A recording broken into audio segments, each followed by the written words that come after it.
Tonight on Nova, it was a stunning announcement from two respected scientists. We've established a sustained nuclear fusion reaction. The claim was staggering, but the details were sketchy. At labs around the world, the chase for fame and fortune was on. We've sat for 5 years on this, and I think the people who are doing the work should respect that. Had they discovered cold fusion, or was this just a case of confusion in a jar?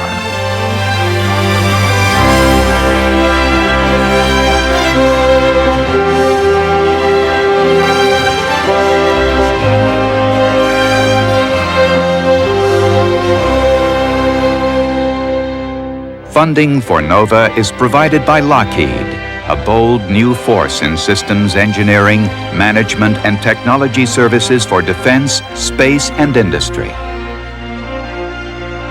And the Johnson & Johnson family of companies, supplying healthcare products worldwide.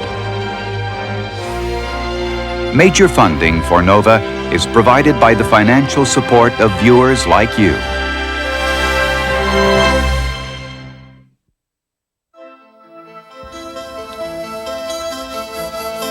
Inside a lump of metal, inside a test tube filled with water, began one of the strangest stories in modern science. At first, it was just another unlikely experiment, but it quickly grew to encompass far more than the elements in the test tube. It was a science story that became a news story, a big news story, and it took the world by surprise. This is the CBS Evening News. The first remarkable thing about the story is that almost everybody who heard about it, scientists, reporters, and the public, heard about it on the same day. Come in large, expensive packages. Instead of experimenting with giant machines costing millions of dollars, a British and Utah scientist may have found the answer to our energy problems in a glass tube, sitting in a bowl of water in a More people saw these pictures than watched the moon landing 20 years ago. On Thursday, March 23, 1989, the University of Utah held a press conference for the scientists to explain their amazing discovery. This experiment has to be approached with some caution,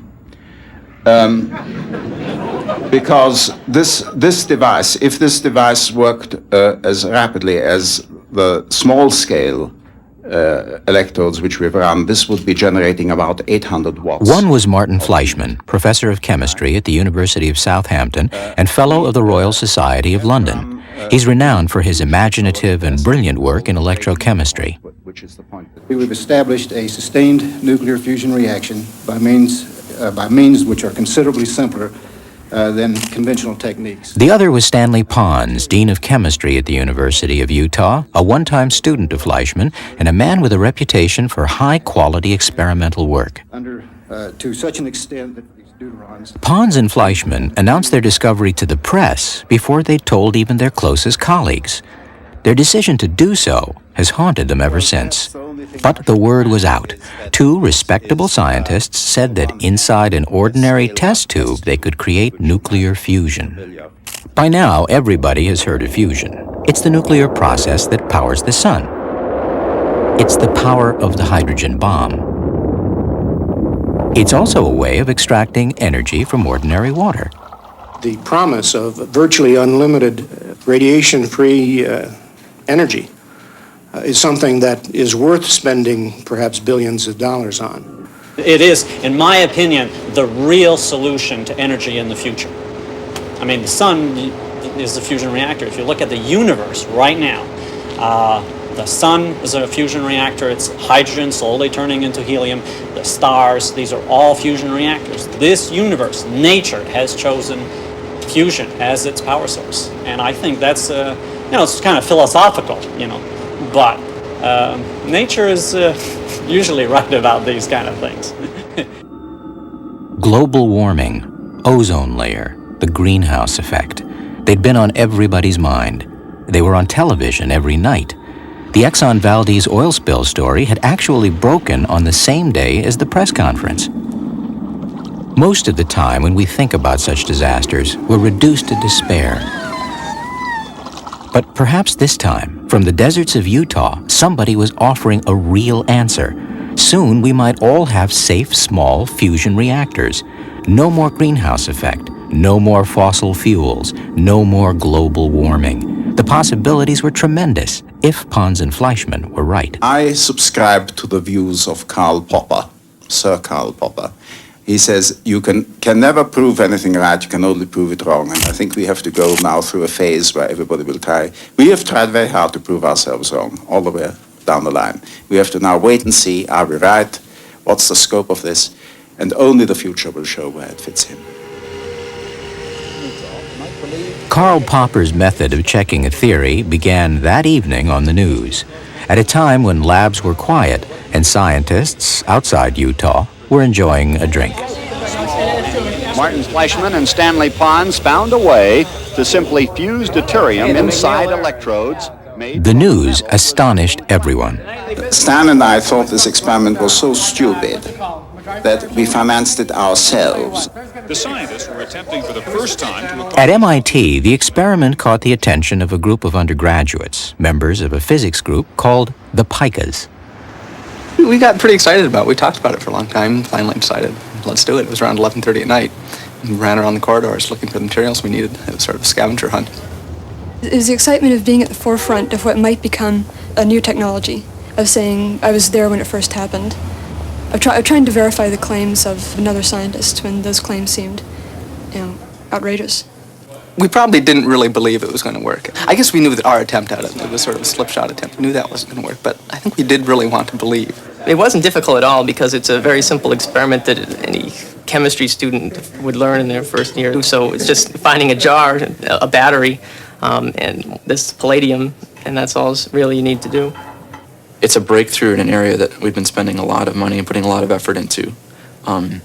It's a clever, cheap version of something that people have been piling, lots and lots of effort into. Instead of, it's the sort of thing where, the entire nation is working at getting fusion to work, and they have these huge generators, and they have, the one at MIT has a whole row of municipal power generators devoted to it. They have their own special cable going over to Cambridge Electric Light Company.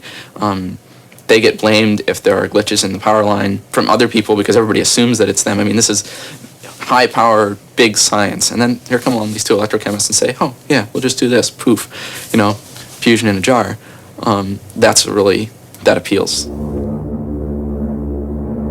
Previous attempts to sustain a fusion reaction had indeed involved big science and big money. Over the course of 35 years, billions of dollars have been spent to produce deadly pulses of super high electric current that smash atomic particles together in attempts to make them fuse.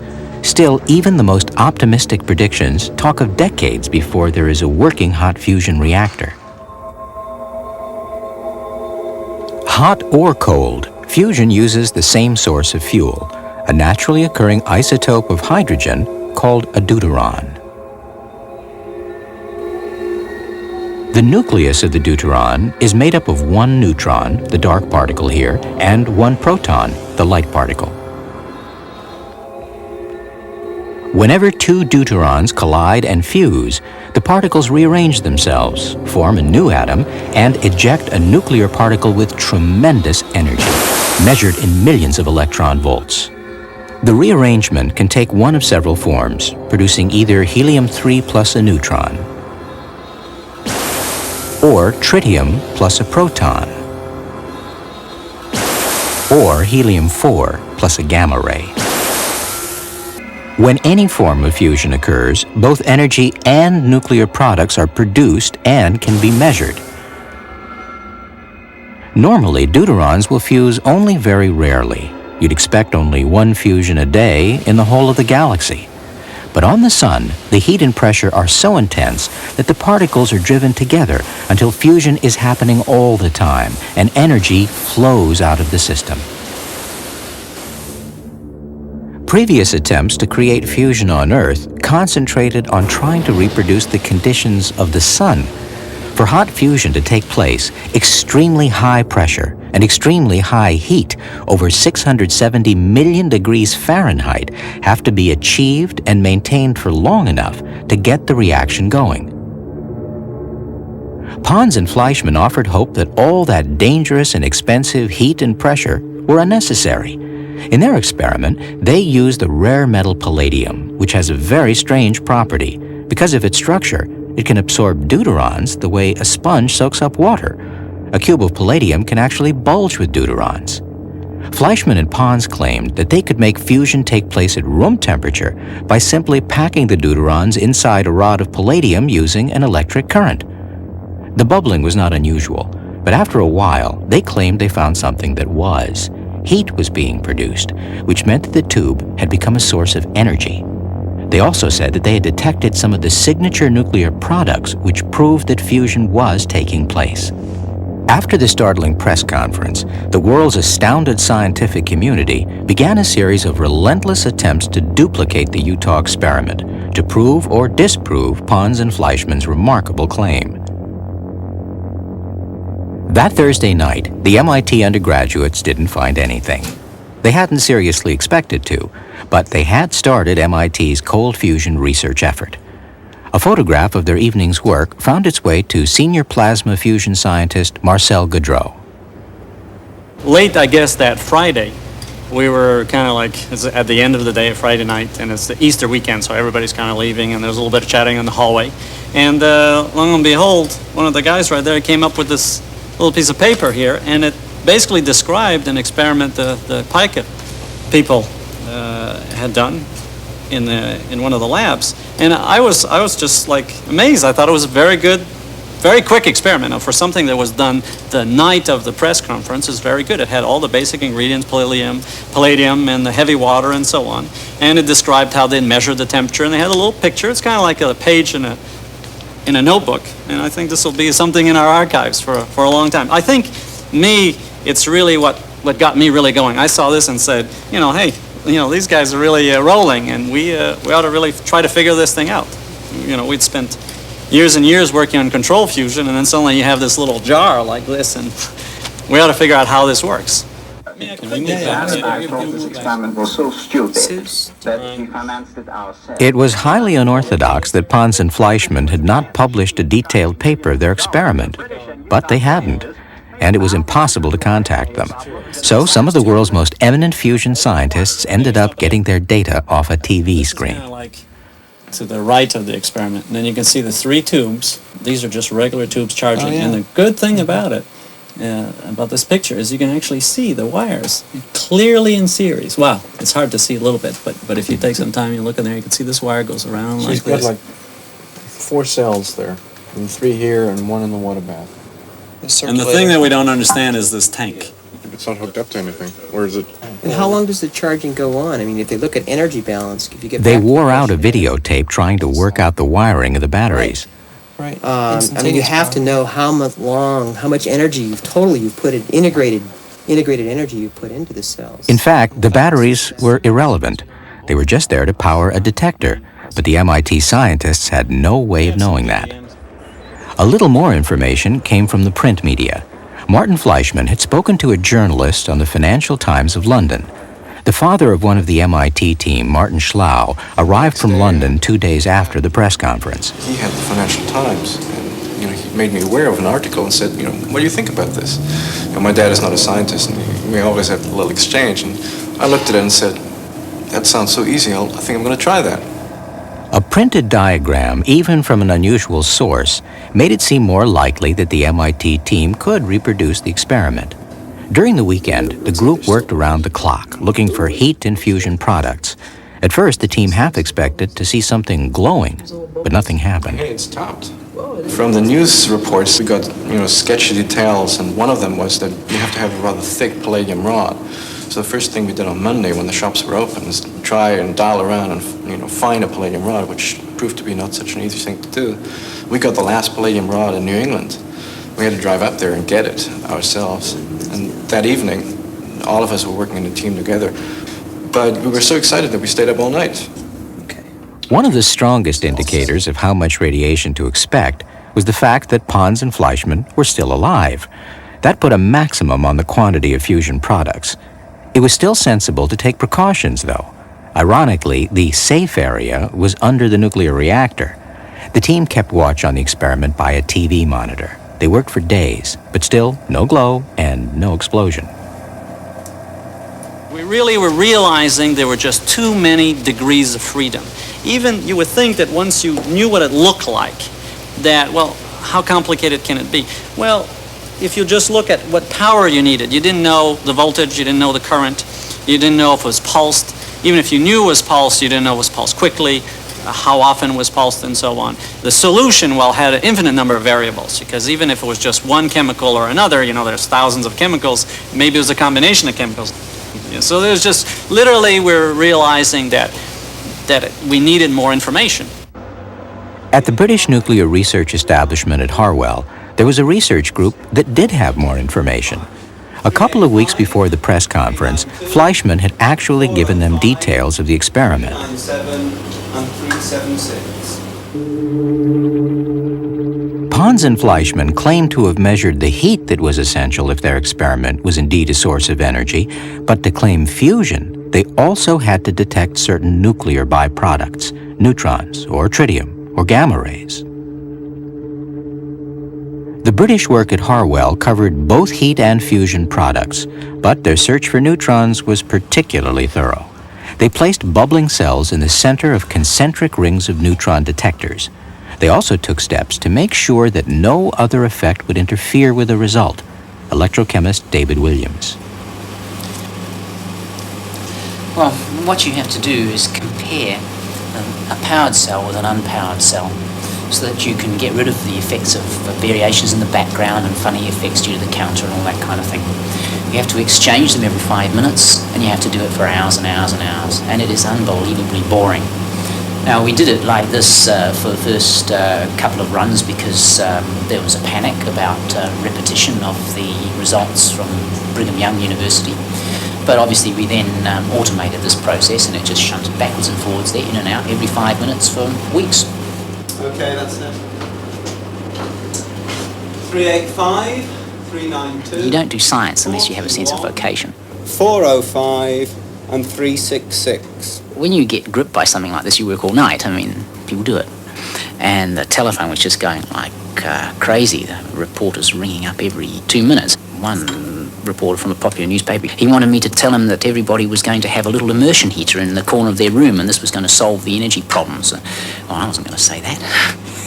I think people were gripped by a great sense of excitement. And one of the things that you notice with things like the cold fusion and the high temperature superconductors is all of a sudden there seem to be huge numbers of scientists who have free time, who are able to do things like this.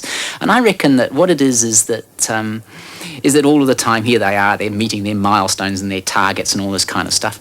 And all of a sudden something like this happens and they're released. And it's like away they go on this fantastic chase. After a few weeks of the chase with still no result, Williams tried to call Fleischmann, who was, after all, a colleague and friend of his, to ask what he thought might be going wrong. After this press conference, things, I don't know, I think things are probably difficult for Martin, and the amount of communication that we could have was less. And Martin said, and I think rightly, that he wanted any confirmations to be independent confirmations. So we didn't have a lot of contact. I did let them know that we were getting negative results, but we didn't really have a proper opportunity to discuss exactly what we'd done and why it should be negative. I think that kind of thing takes a lot of time to explore and get right. And I think Martin, after this thing exploded, Martin simply didn't have any time. Discussion with Fleischmann wouldn't have been so crucial if a full paper had already been published. The international scientific community has its own way of doing things. Even the most earth-shattering discovery must be reported in a professional journal such as Nature before it is released publicly. We like to think that we publish the most important scientific discoveries that people make, from the discovery of radioactivity at the turn of the century to the discovery of the positron, the neutron, the splitting of the atom in the early 30s, the discovery of nuclear fusion in 1939, DNA in 1953, continental drift between then and 1962 when it was tied up. And we have a very, very good record in that field. And so I think people, our readers, look to us to provide authentic reports, in the words of the authors of research, of important discoveries. Every article submitted to Nature goes through a rigorous checking process called peer review. The draft is sent for assessment to various experts in the field. Pons and Fleischmann had submitted an article the day after the press conference. The experts came back in record time with requests for more detail. We sent them these comments. As I remember, the paper went through two series of revisions.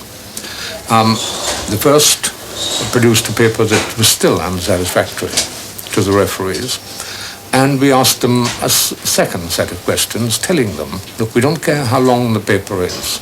We want these questions fully dealt with.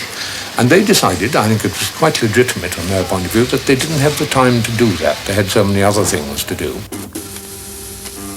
In early April, Pons and Fleischmann did publish a paper in a less well-known journal, the Journal of Electroanalytical Chemistry. It was faxed around the world. Faxes of faxes were passed on to everybody who was interested until people were receiving illegible copies.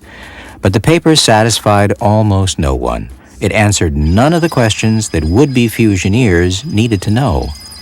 But information, or at least opinion, burst out in the form of electronic mail. Many of the world's scientific laboratories are connected by computer links. They carry important information and also gossip, rumor, and speculation.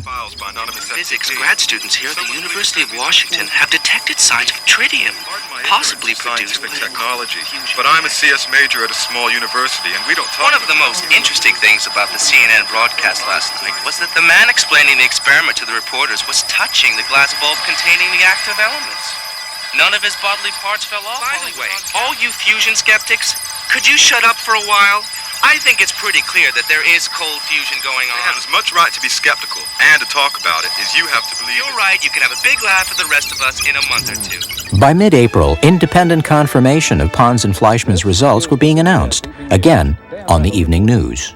New promise, puzzle, and mystery tonight over what may be a momentous advance in fusion nuclear energy research. Researchers in Georgia and Texas said today they've duplicated parts of the Utah experiment that created such a tempest in a test tube. The claim that nuclear fusion can be achieved at room temperature. And researchers at Texas A&M University say their experiment, like Utah's, produced excess energy. Georgia Tech scientists say their experiment produced high levels of neutrons, confirming nuclear fusion is taking place. It's so fantastic that simply to confirm it is a major thing. There was a literal explosion of interest. There were so many cameras all of a sudden. I thought, surely there must be a plane wreck on campus somewhere, but as it turns out, they came to photograph us, this very room here. The Italians, French, and Swiss announced they're trying to duplicate it. Scientists in Moscow, as usual, claimed they'd already done it 20 times at least. Georgia Tech is rechecking its numbers, but researchers in Texas and the University of Washington say they've been partially successful. No matter, since the word broke, the price of palladium, the metal used in the experiment, has soared $30 an ounce. And the University of Utah, where it all began, has a growing list of Fortune 500 companies wanting a piece of the action.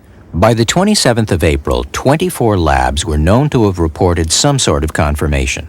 Nobody knows how many had actually tried the experiment. As fusion fever increased, the University of Utah started to work on raising funds for further research and development. They employed a firm of consultants to try to persuade Congress to support special emergency funding. American scientists at Raytheon invented the microwave oven, but today it's Korean and Japanese companies who produce 90% of the world's microwave ovens.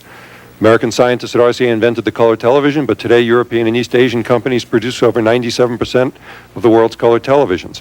American scientists at Ampex invented the VCR, but today Japanese, Korean, and European companies produce over 99% of world VCRs. American scientists funded by DARPA invented the computer numerically controlled machine tool, but today European and Japanese companies produce over 75% of the world's... The university wanted $25 million from the federal government to build a national center for cold fusion research in Salt Lake City to put America and Utah in the forefront of this promising new field. Are you aware of any attempts by the Europeans or the Japanese scientists to develop viable cold fusion? this is being researched around the world, and I've had confirmation of our results from far afield, very far afield. You can guess where that might be. There is an alternative, and that's what I'd like to talk to you about today in the remaining few minutes. It's an alternative that says that America is prepared to fight to win this time. Back in Utah, fusion fever took on a kind of party atmosphere. A definitive collection of T-shirts will one day be a valuable artifact in the annals of scientific history.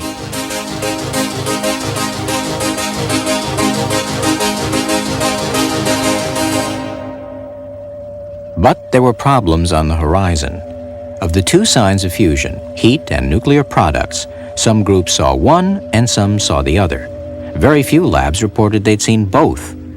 This was partly because it was very difficult to detect the two at the same time, but also because they required sensitive measurements that were subject to error. There were even rumors that in Utah, a physicist had tried to measure neutrons in Pons and Fleischmann's own lab, but had found nothing. The fusioneers started to become a little defensive. Even the groups that claimed positive results reported they were not reproducible. Sometimes it worked, sometimes it didn't. Nobody could explain this, and it began to make cold fusion a slightly less scientifically respectable phenomenon. Without these exact facts, we will never be certain that our samples have reproduced their samples. I beg your pardon, the background is available in the corrections to the paper. That might be. I would like to specifically hear whether or not helium... Could we go on to the questions, please? This experiment hasn't been reproduced by any national laboratory or any university yet without a good football team. Mudslinging on television is not going to get any of us anywhere. Zero-energy thermonuclear assembly, or ZETA, is used by British scientists at Harwell in a tremendous project. The harnessing of the power of the H-bomb for peaceful... Some scientists recalled a British experiment of the 1950s to which the media had also given sensational treatment. At first, experimenters believed they had created thermonuclear fusion. Hydrogen from water, so one day we may get unlimited power from the sea. The press and public went wild, but within 3 weeks of the news story, embarrassed scientists and journalists had to admit that they'd made a mistake. The Holy Grail was still missing. Neutron counters like this old BF3 are still being used today. Modern versions have been made much smaller so they can be moved. Quite how they are moved turned out to be a crucial factor in the career of Georgia Tech's Jim Mahaffey. But we were talking, as it turned out, one evening with some guys at Lawrence Livermore out in California. They had exactly the setup we had, using the same type of detectors, same water bath and whatnot. And they were doing the same interim control that we did, which is you take the detector out of the moderating solution and put it behind the boron blocks, thus shielding the detector from any neutrons made in the experiment. We had done that. We found that when you put the detector behind the neutron shield, neutrons fell off to background, which seemed to confirm that whatever was going on in the cell was making neutrons. They did the same thing, only whereas I picked it up by the cable daintily like this, one of the guys held it in his fist. And as he held it in his fist, he noticed the neutron count going up. He thought, that's odd. So they got a heat gun and played it over the tube. They found the neutron rate would go up just like it would in the experiment. And we were on the phone with them. They said, you better check your BF3 tube. So we took it out and put it in a glass of simple hot water. And in fact, it went up times 600 over background. At that point, we said, gentlemen, we are dead. So there was another press conference. It's not nearly as dramatic and conclusive as what we thought we had. The press reaction to that was maybe 7 times greater than the initial press reaction. Whereas at the first conference, I think there were 7 cameras. At the second conference, there were 30 cameras, all trained on me. Had to explain what had gone wrong, It was a very interesting time to be alive. I remember having heard about a conversation where someone said Georgia Tech was actually paid off by the oil companies to suppress the data. Well, the oil companies never approached me on that. I'm still available, ready to suppress just about anything if the price is right. But they never even tried. Despite the setback at Georgia Tech, researchers have kept their sense of humor. Let me just tell you that we've renamed the experiment the Shroud of Turin. In Britain, Harwell laboratories reported similar experiences with the neutron counters. In one case, a faulty plug registered a massive surge. In Spain, a group found that they could increase the count simply by opening the window. Measuring neutrons was interesting to me. I'd never known anything about it before. I mean, I guess as most chemists might think, that you just go and get a neutron counter out of the stores and you point it at whatever the source is supposed to be, and you look at the counts, they're registered. And it's not like that at all. I mean, it was pretty impressive to me, the rigor with which the experimental physicists went about this particular job. There turned out to be lots of reasons why you get signals on neutron counters which have nothing whatsoever to do with the presence of neutrons. Detecting neutrons wasn't the only problem for the British group. Measuring heat within the cell, calorimetry as it's called, proved incredibly difficult. There were too many variables and not enough controls. Pain as well. You have heat loss from the top here out into the air, and that is unquantified.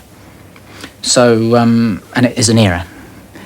So here we have this thing which the accuracy of your statements, if you like, depends upon the accuracy with which you can make measurements with this very simple instrument. But it's not a simple instrument, it's a complicated and subtle instrument. Now, when we started this off, we were pretty naive. This was a design of Martin Fleischmann's, and we thought, it would be pretty straightforward to reproduce his results with this. Now, we were lucky in which we had an expert calorimeter man who was working with us, who was able to show us the problems. And we also did a lot of blank experiments, which also brought these problems out very clearly, and showed that the original claims, anyway, were well within the bounds of experimental error. And we checked our results by using different calorimeter designs. We had 3 different calorimeter designs. The reason for that was that we wanted to be sure that there was no effect that in our results from some unappreciated aspect, a subtle aspect of the design of the instrument. And so we used different instruments with different principles behind them. And by doing that, we were able to be pretty confident, actually, that we had found nothing.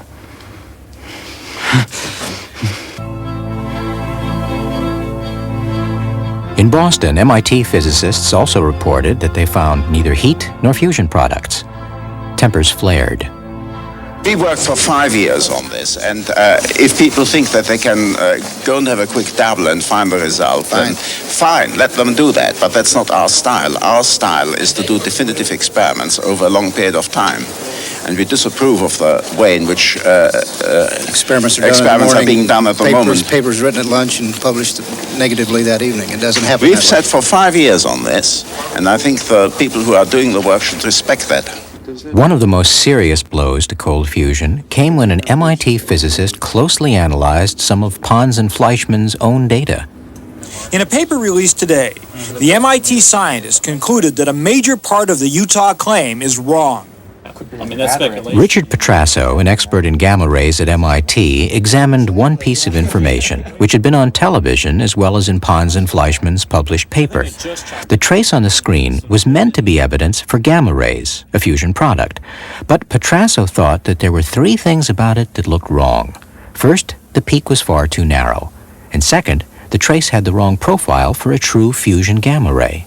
Those 2 fundamental points negate the possibility that they really observed this characteristic fusion gamma ray. There's also a third feature, and that is that the peak is much too large compared to the background radiation.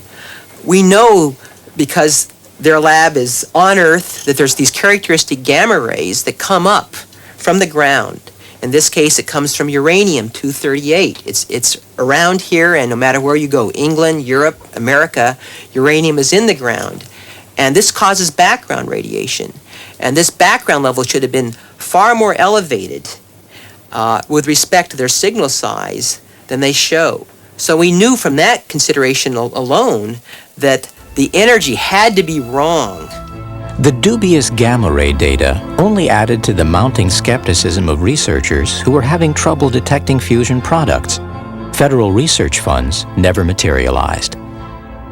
Despite all the doubts, Utah authorities pressed forward with ambitious plans.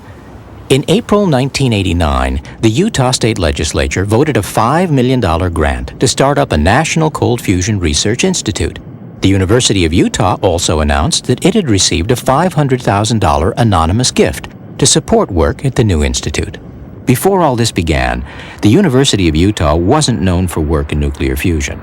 The university believes that its critics, both scientists and the press, have been too quick to judge them harshly. We're not the usual stopping place for any of the national press in terms of regularly reporting on science work from the university other than genetics or artificial organs. The big research centers that deal with this area are on the East Coast or the West Coast. So there's also the isolation involved, and there are some here who've thought that had we been a Berkeley or a Stanford or a Caltech or an MIT, that the announcement might have been viewed a little differently. A disturbing pattern emerged in cold fusion experiments. Labs at high-prestige universities generally got negative results. Elsewhere, results were often positive. I was absolutely astonished that when I took Northern Europe, Northwestern Europe, all the results were no, no, no, no. They couldn't find it. And when I took Southern Europe, it was all yes, yes, yes. When I took Eastern Europe, it was all yes, yes, yes. The United States divided into two groups. If you took the major laboratories and what I call the greater region of the New York Times, where it was read very much, it was all no, no, no. If you took the remainder of the United States, the southern part, it was all yes, yes, yes. If you took the rest of the world, it was all yes, yes, yes. And this rather horrified me. Wherever they were made, confirmations of cold fusion were announced much sooner than negative results. Morrison has a theory about why that is.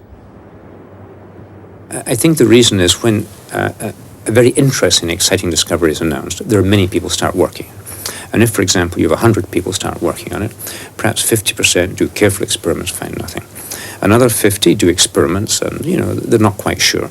But 10 of them, just by this sort of fluctuations, they find positive results, and results come out. And since they find a positive result and it's already been published, then it's a confirmation, and they don't have to be critical because just confirming something. So they announce no problem, they hold press conferences. Great.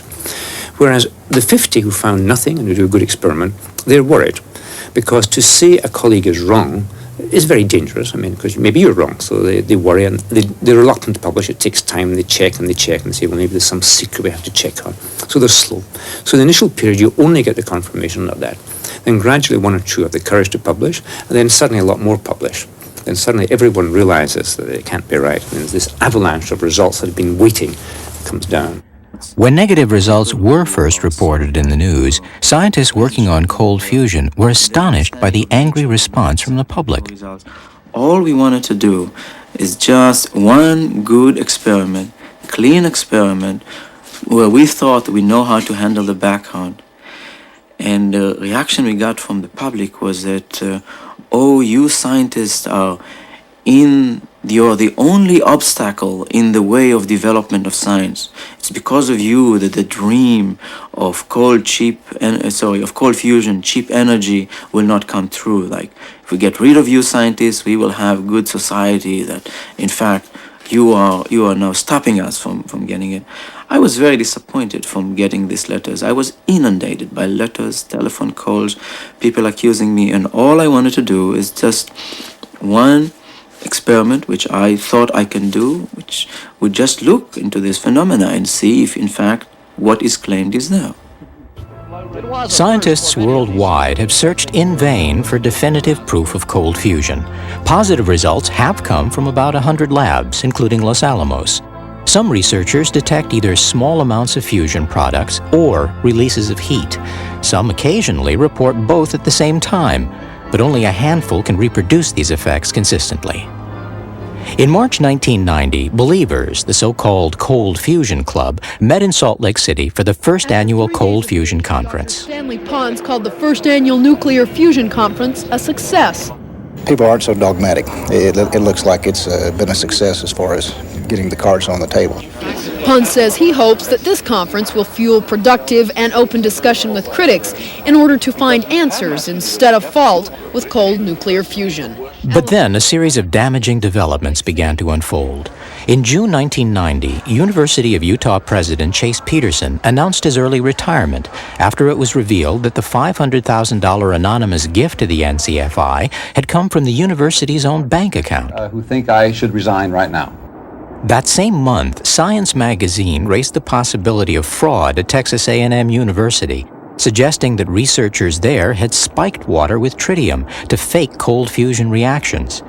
But NCFI Director Fritz Will pointed out that other labs worldwide were also getting positive results. Is it possible that these 24 laboratories have all spiked the electrolytes? I would think it would be absurd to infer that. November 1990. In another bizarre twist, Stanley Pons disappeared from Utah, only to surface in France days before he was to meet with Utah's Fusion Advisory Council. The council oversees the state's grant to the NCFI and was in the midst of a scientific and financial review. 2 months later, an independent panel they appointed found evidence of excess heat, but no proof of cold fusion. The council told Pons and Fleischmann to surrender their data for further evaluation. One has come to realize that Drs. Fleischmann and Pons are not team players. Frustrated with the chemists' lack of cooperation during the review, in March 1991, Fritz Will resigned from the Institute's Board of Trustees, though he agreed to stay on as director until funding runs out in June. Increasingly at odds with the university, Pons and Fleischmann now face uncertain futures there. Meanwhile, the review of their data continues, and the final verdict on their experiments still remains open. Indeed, some scientists remain convinced that an unusual process is taking place inside the test tube. Few of them think cold fusion will be a practical source of energy. But the worldwide quest to understand this strange phenomenon continues, notably in Japan. There, the government plans to spend $25 million a year on research. Even so, nobody can agree on just what's happening in the test tube. No, I think you have to invoke a nuclear process, or a set of nuclear processes. Of that I'm quite convinced. I'm as convinced now of that as I was in March.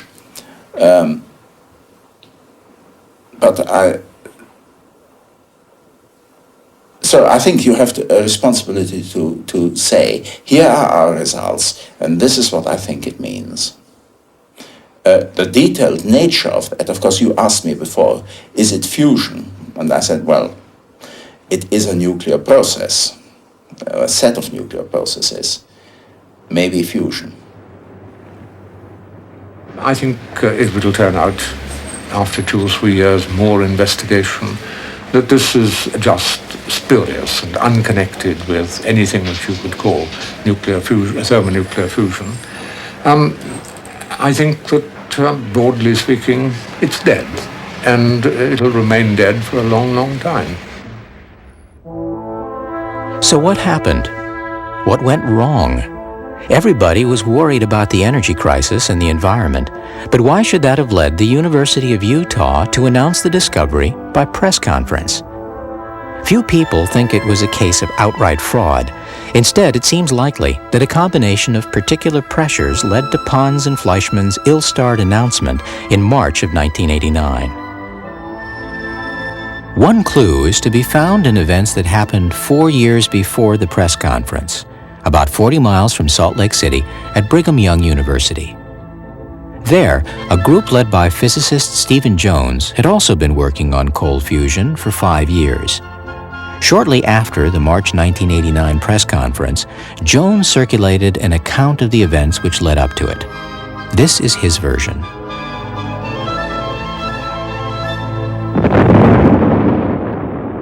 In 1985, one of Jones's group had become interested in a geological puzzle: why the Earth's core is hot.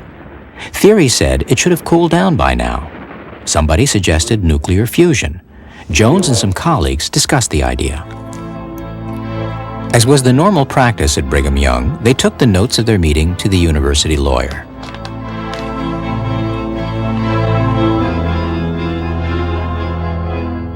In his lab, Jones prepared a soup of all the chemicals he knew would be inside the Earth.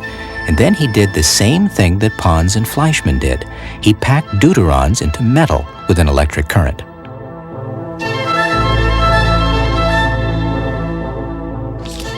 There's no record of any heat, but they did seem to find neutrons. Few, but enough to note on July 4th, 1986.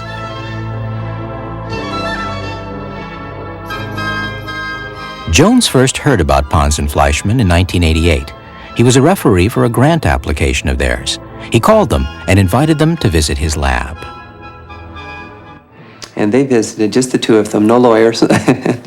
And they visited with us. We had a very enjoyable chat. We showed them our neutron spectrometer. Indeed, we showed them our data, and in that we showed them the evidence we have for neutrons. We have more evidence since, but we showed them what we had at the time. They were very excited by that. I don't think they understood that it was really a very small amount of neutrons, but we tried to discuss that, but I'm not sure that was completely getting across to them, but they were certainly very excited by the evidence for fusion in the electrolytic cells. At a meeting between the universities, they eventually agreed to simultaneous publication of their separate results.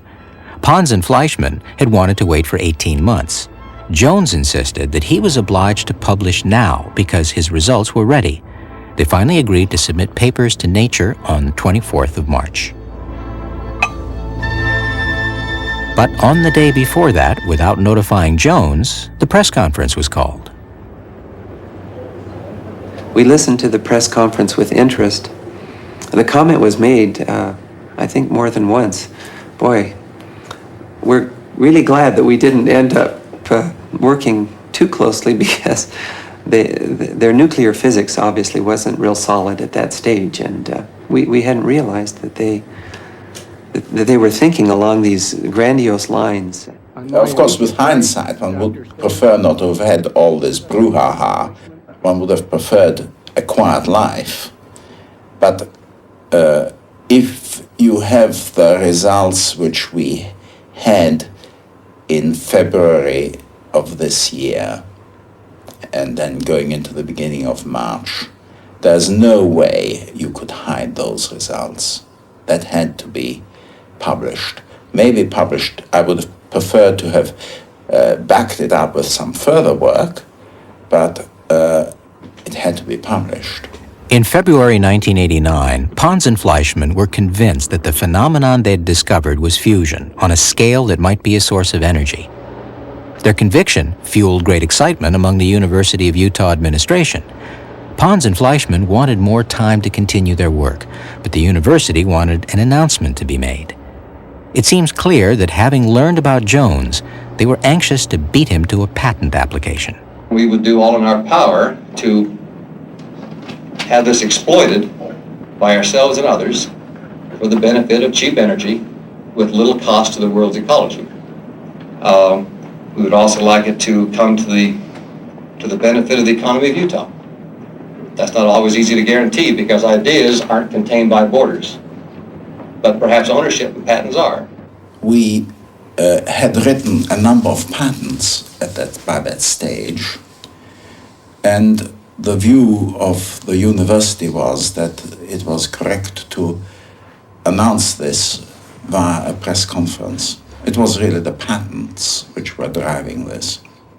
My own feeling is that cold fusion represents more than anything else the American dream. I think cold fusion is the epitome of American dream. I think that Thomas Alva Edison would have been proud to design and invent a gadget such as the gadget that is supposed to make this fantastic source of energy. It has all the symptoms of an American dream. It's the new world. It's a revolution overnight, getting rich overnight, and doing something against the understanding and against the consensus of what our scientific society is.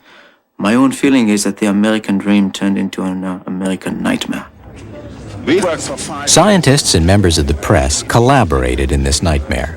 From the outset, media coverage was aggressive, sometimes sensational, often misleading. And some scientists were all too willing to use the media to promote their own ideas.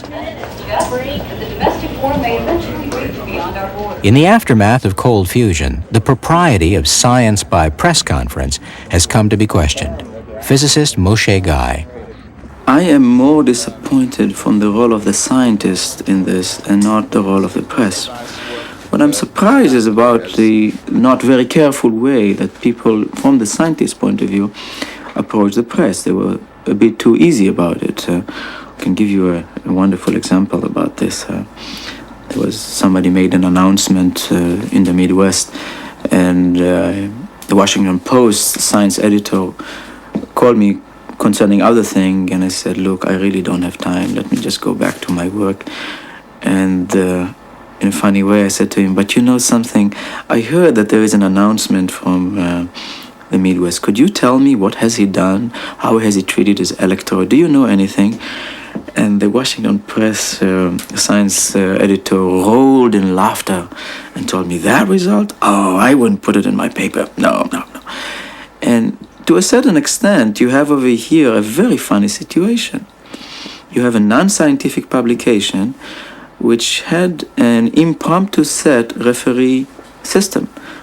I mean, this editor probably doesn't know if it's right or wrong. What he did is probably call some scientists, and they gave him a list of things which were wrong. And that impromptu referee system, which is also incorrect, you have to have the paper in front of you before you can comment on it, have given the editor some comments, and that editor came to the conclusion that he will not publish it. So in a sense, let's just amplify this example as an example of the fact that the press was not the one which was irresponsible. It was the scientist who was irresponsible. I think the scientist should have not gone to the press on March 23rd and thereafter. It should have been done in the way science has been done. Science has to do its thing, and its thing is working in publication, going to international meeting, have a scientific discussion, checking, rechecking, double-checking, verifying everything, and once it's true, then you can go to the press, if it has any interest to the press. The months stretching to years of legal and commercial pressures must also have had an effect on the smooth running of the scientific process. My own belief is that Pons and Fleischmann, for a very particular reason, had come to nurture a delusion about what was happening. Remember that they had been working on this project for 5 years before they had their press conference. They'd been convinced at an early stage that they were observing fusion, and much of their later work was an attempt to confirm this by measuring neutrons and gamma rays. And they were convinced that this discovery was going to be of immense importance, as indeed it would have been if it were true, and was going to make a great fortune for somebody, themselves included. And so they kept it very secret.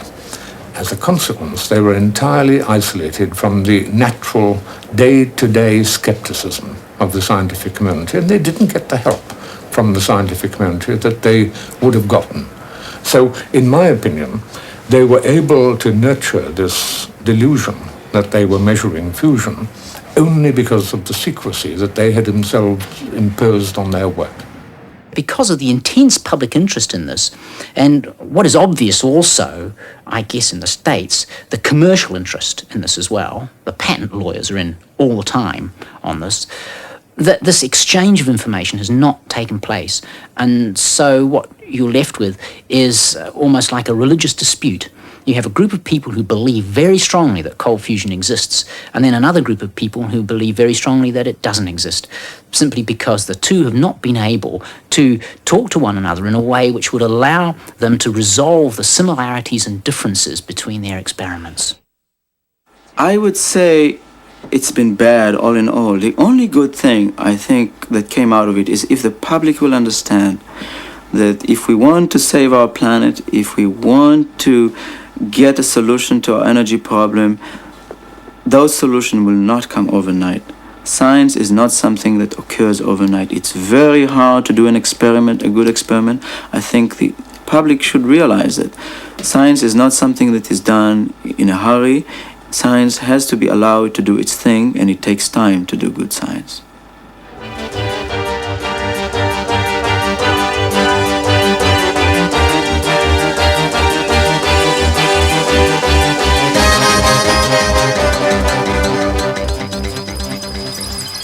I did see a bumper sticker that said, "Be merciful to electrochemists, as they know not what they do." A few days ago, I got to thinking, gee, it's a shame Richard Feynman isn't alive to see all this cold fusion stuff. He would have gotten a big kick out of it. Assuming that cold fusion goes the way of polywater and N-rays, who gets the jars? All of us in the industrialized world are already using too much energy. Think about it. Couldn't you live with a smaller house, with one or no car per family, with just one product of detergent, with half of your plastic equipment? Don't tell me you can't. If I throw a match into a box of gunpowder, I get more energy out than I put in, too. Could this mean something? I guess it is time to close down this forum. Any objections?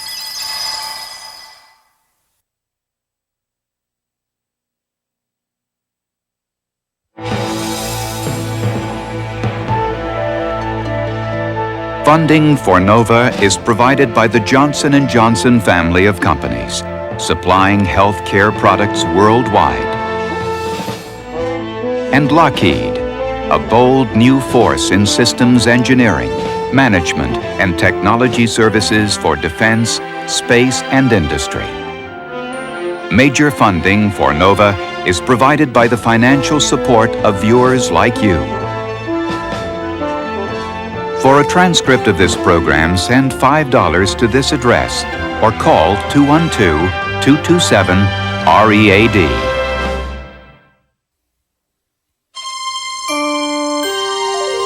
This is PBS. Most NOVA programs are available on videocassette. Schools, businesses, and organizations interested in purchasing videocassettes should call 1-800-441-NOVA.